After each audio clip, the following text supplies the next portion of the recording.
জুবিনদাই দৰ্জা কেতিয়াও বন্ধ কৰা নাছিল ঘৰৰ। জুবিনদাৰ ঘৰৰ দৰ্জা সদায় খোলা আছিল। আজিও গৰিমাবোৰ ঘৰৰ দৰ্জা খোলা আছে।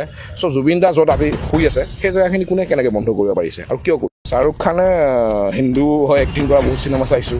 ছলমান খানে হিন্দু হৈ এক্টিং কৰা বহুত চিনেমা দেখিছোঁ। বামুণ হৈ পেলাই পূজা কৰা দেখিছোঁ। সেন্দুৰ দি বিয়া কৰা দেখিছোঁ। এক্টিং বস্তুটো ডিফাৰেণ্ট হয়। যোনটো হিমন্ত বিশ্বে যদি সেইটো কথাও নাজানে তাত কি ক'ব? জুবিন গাৰ্গে চিনেমা এখন বনাইছে। চিনেমাখনত তেওঁ এটা এক্টিং কৰিছে। সেইটো তেওঁ সত্য জীৱন নহয় ন।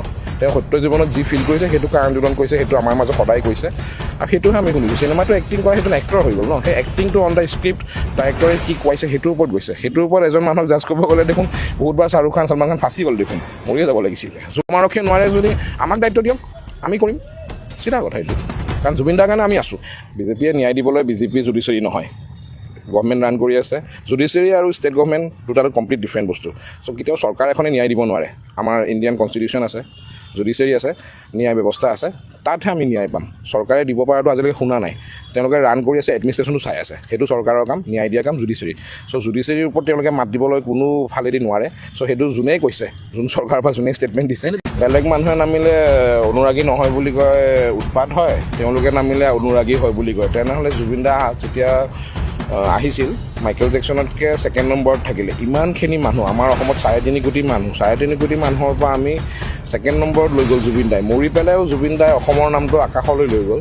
তাৰপিছত সেই মানুহখিনিক তেওঁলোকে কি যুক্তিত অনুৰাগী নহয় বুলি ক'লে? তেওঁলোকৰ বিজেপিৰ 1500টা মানুহক যোনে ৰাস্তাত ওলাইছে সেইটো অনুৰাগী। তেওঁ অসমৰ ৰাইজ অনুৰাগী নহয়। বিজেপিৰ যোনে চিম্বল লৈ পেলাই, ফ্লেগখন লৈ পেলাই, পদুমটো বুকুত লৈ পেলাই যায়, তেওঁলোকে অনুৰাগী নেকি? যে ষ্টুডেণ্টছখিনিয়ে কটনৰ XGS যে ৰাতি আপোনাৰ কাম চাম শেষ হোৱাৰ পিছত তেওঁলোকে ৰাতি যায়, তাত বহে, সেই মৰমখিনি চাই কোনোবাই ভয় খাইছে নেকি যে SOP বনাব লগা হ'ল? SOP বনাওক, তাত বধ হ'ব নালাগে, তাত চাধা মদ বেয়া বস্তু হ'ব নালাগে, সেইখিনি কণ্ট্ৰল কৰক পুলিচে। তেওঁ আৰু এটা ষ্টেটমেণ্ট দিছে হিমন্ত বিশ্বই যে ওচৰৰ মানুহখিনি অসুবিধা পাই থাকে। ওচৰততো ধাবাই ধাবা, ৰাতি 12টা 1টা 2টা বজালৈকে ধাবা, মদ, পাৰ্টি গোটেইকেইখনত হৈ থাকে। জুবিনদা ঢুকোৱাৰ পিছত অসমৰ চেঞ্জেছ কি হৈছে চবেই দেখিছে। অসমত এতিয়া হিন্দু মুছলিম নাই ন, এতিয়া অকল জুবিনদা আছে। চ' সেই ভয়টোতো চবেই খাইছে।